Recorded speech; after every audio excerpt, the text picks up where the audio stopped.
All right, I haven't heard any comments about that little phrase right there, so I guess it's gonna stick. Either you guys are gonna be Swillies or Swill Gang. Back in the day, you guys were always Swill Gang. Swillies is always incorporated. But hey, let's get off of that subject and let's talk about what we talk about today on this episode. Today we're gonna be doing a hero spotlight on Chihiro Fujiwara, the Sakura Blade. All right, so she's one of the heroes I thought that was a mistake that we all got on every single season. So season 0, season 1, season 2, season 3, and season 4. Everybody was able to get her. All right. So she's a 4-skill hero, and she's also a watcher. I mean, Minuteman. Sorry, guys. She's a Minuteman. Or a Minute Girl. However you want to look at it. All right, so she's damage output for the most part. So for this episode, we'll be talking about her skills, her gear, and also the lineups that I can probably recommend for you guys. All right, so let's go ahead and get into these good old 4 skills. All right, so first skill is called Unsheath. Deals 102 weapon damage to front row enemies, which means the tanks for the most part. All right, and this level of effect goes from 102 all the way to 170%. All right, it's all mass damage. All right, let's see. Next skill is called Insight. Plus 5% weapon damage bonus for this hero. All right, and that damage bonus goes from 5, 6, 7, 8, and then skips to 10. Okay, and the next skill is called Blood Blade.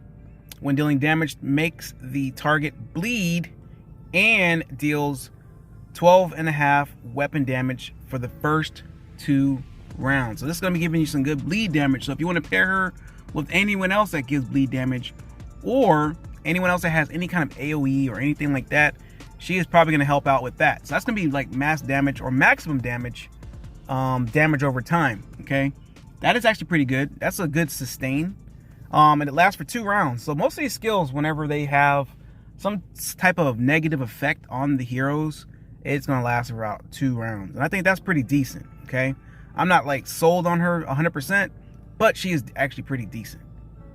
All right, and then the last skill that she has is called Unsheath Ultimate. All right, deals 50% extra damage when casting Unsheath. So keep in mind, 4th skill pretty much enhances or buffs or goes hand in hand with the first skill, however you want to look at it. All right, you unlock this at Master. I don't have her on Master yet, but I will have her there shortly. Like I said, I wasn't really focused on her as much, but I'm going to start putting some stake in her and seeing what we have going on. Giggity giggity. All right, so let's see. Let's go over the gear. Now, if you guys are wondering what gear to put on her, look at the first skill. Every skill on the first skill, on every hero, you look at the first skill. If it has anything there, as far as weapon damage, attack damage, or int, or anything like that, you're going to put that gear on. So this one's saying that we're going to put anything with strength. Weapon damage is strength. All right. So with that, I personally have Reaper gear on her. Okay. Depending on what season you're in, that's what you're going to use. So let's go ahead and go to the gear workshop here. Let's go check that bad boy out. Or the gear factory. All right, so like I said, season 0, I'm gonna say go ahead and go with the Reaper. All right, I don't see any other options there at all. Season 1, you can incorporate 2-piece Apocalypse or 4-piece Apocalypse, whichever one you want to do. But I would definitely keep the Reaper on her, personally. You can throw Death on her, maybe. That might help out a little bit, possibly. But like I said, for me, Reaper is the way for me to go. Season 2, there's absolutely nothing there. Season 3, nothing there as well.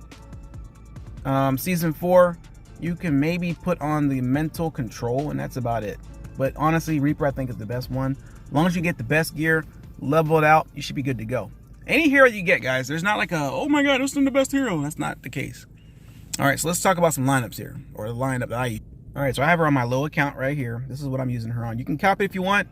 I haven't really got a chance to check her out because I'm waiting for this week's champion duel to start, which I think it starts today or tomorrow and whatnot. And that way I'll be able to tell and see exactly what I need to do as far as adjustments, you know, that kind of thing like that. But this is who I'm using, man. Using good old her and Kobikawa, Benson.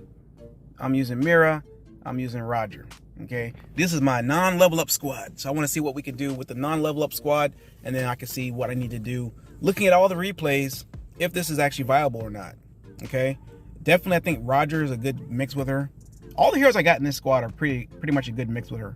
Her and Kobikawa are both going to be hitting the front. Benson's going to be doing some AoE damage. We got us a tank over there. And then we also have Benson going to do some things that he likes to do as well. All right, but hopefully this does help you guys out. If it does, make sure you guys drop a like on the video. Share it out with your friends. Share it out with your alliance. Share it out with your enemies, guys. Just share it out. And that's about it. Sharing is caring. Love you all. See you next time.